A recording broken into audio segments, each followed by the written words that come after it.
Donc c'est aussi courageux de sa part le fait de tenir un tel discours. Mahou, les propos du docteur Abdourahmane Diouf na ko jàngatee quand il parle de la justice xëy na jàpp nañu ni mën nañu ko dépasser quand même. waaw donc je pense que ne xam nga su fekkee da ngay lire entre les lignes. Il y a deux positions qui se démarquent au sein du pouvoir. Peut-être que c'est la première position, c'est la position de Diomaye. mooy que ne lépp war nañ ko mën a waxtaan. Il faut fédérer les Sénégalais, il faut réconcilier le Sénégalais avec lui-même. mu am benn position boo xam ne c'est la position de Sonko. et des militants de Pastef. mooy comme quoi que ne il faut que justice se fasse. que suñu seetaanee bàyyi ñi nga xam ne ni ñoo defoon loolu yépp kenn amul dara luñ ci def. ñaari position yooyu da ngay seet même soo quand tu regardes les dans le même gouvernement am na ñoo xamante ni et bon c'est normal c'est l'évolution naturelle des choses. Ils sont beaucoup plus à ce que ne ñenn ñi à la raison d'État. ñenn ñi à la raison du peuple. Raison du peuple ce que j'appelle la raison du peuple mooy lan nañu àtte ñi nga xam ne li nga xam ne xewoon nañ fi. mais dégg naa une position quelqu'un dama ko dégg moom lu am solo. mu ne est-ce que ñi nga xam ne dañoo dee ñu leen di ñaanal yàlla xare leen aljana. est-ce que war na mën a tax ñiy dund ba léegi war a reyante. loolu c'est une position. maanaam si il y a eu 86 ou bien 87. pertes en vies humaines durant les manifestations. loolu nag comme je le dis souvent mënoo ne ñii ñoo leen rey. parce que ku ci nekk circonstances yi mu deewee ak sa morom bokkul amul kenn ku ci bokk ak sa morom circonstance dañ lay jàngal na en matière pénale les fautes sont individuelles.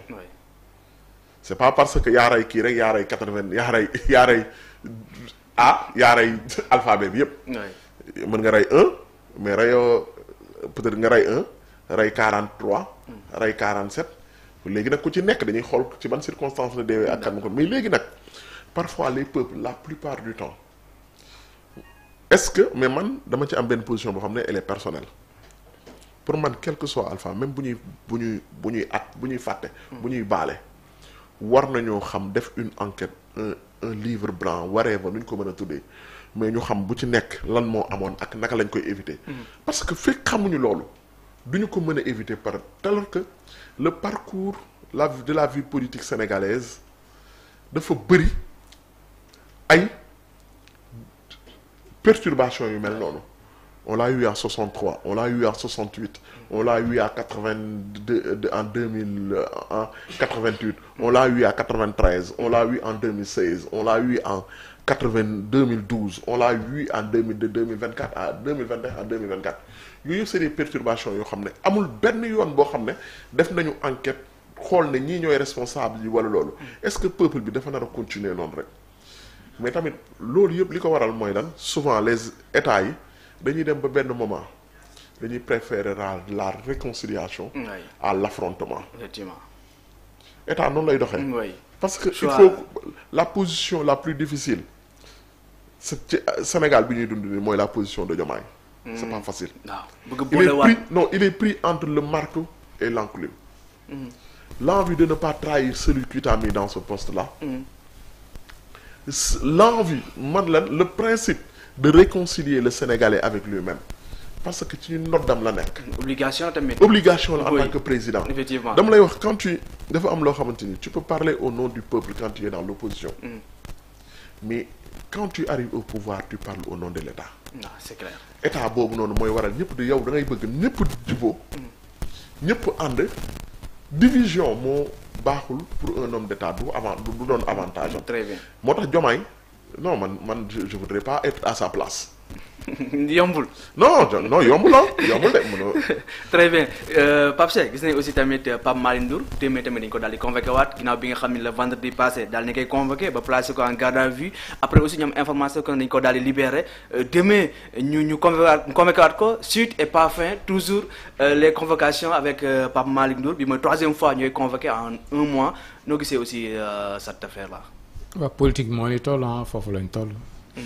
waaw ci politique bi la bokk justice beeg politique bi dañ jaxasoo. voilà dañuy suivre rek. kañ lañ ko convoqué. demain à 10h. waaw on va voir. on va voir lan moo si xew.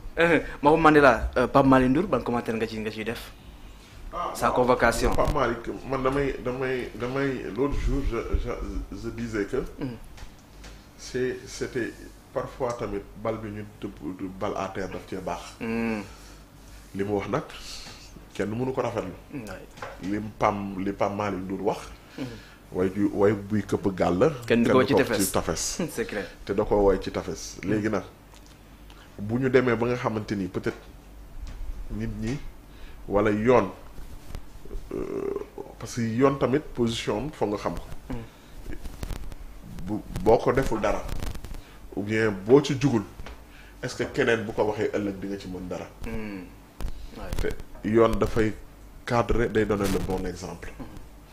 mais loolu luñ ci gis parfois pour man des deux côtés ce pays-là est très divisé bàyyi jàmm am dafa gën fuuf di xamba taal bi.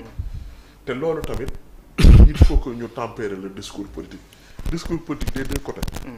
suñu ko wàccewul ay dérive dina am te dérive bu amee yoon dina obligé di taper sur la table pour remettre de l'ordre dans les rangs. Donc il faut que nag ñu xam naka la wànnent du mujjee ak gëtam. parce que Pape Malick Ndour nu mu génnee la dernière fois tout le monde bëri na ñoo xam ne dañu ci poser question. waaw kenn xamuloon qu'est-ce qui s'est passé. effectivement jaaxaloon nañu bëri parce que nit ñi buñ am na publication yu ne yoon nee na toppeewu ko dara. oui. mais loolu tamit c'est quelque chose boo xamante ni tamit c'est dangereux. ak li mu wax boo nee amul benn gravité parce que boo nee toppewoo ko dara doxul dara lu grave ça veut dire que li mu wax dara nekk. dara nekk si oui. te li mu wax tamit dafa grave man j'aime bien quelqu'un comme Pape Malick Ndour de occuper le terrain politique. parce que tamit il apporte du plus. il a même apporté du 109 même su fekkee ministre la.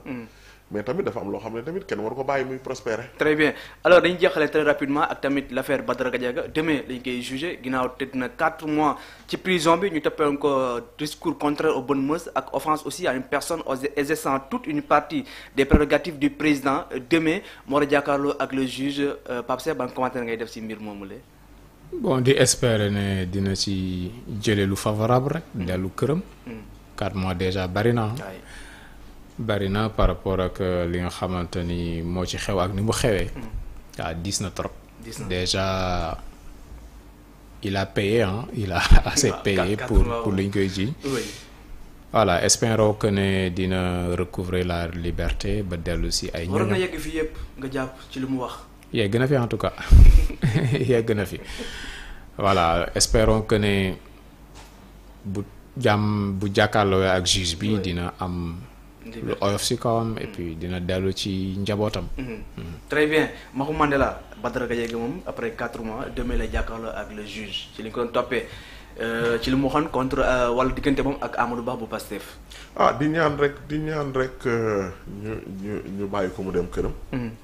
parce que kaso moom donc je pense que si c'était pour lui donner parce que yoon tamit day joxe ay leçons pour yenn yi war fee am mais je pense que li Pape Cheikh wax 4 mois. c'est pas 2 jours c'est pas 3 jours quoi. c'est pas 3 jours mais bon kenn la koo xam ne il parlait dans l'espace public. su dérive di am ko wax ci espace public bi mooy njuum.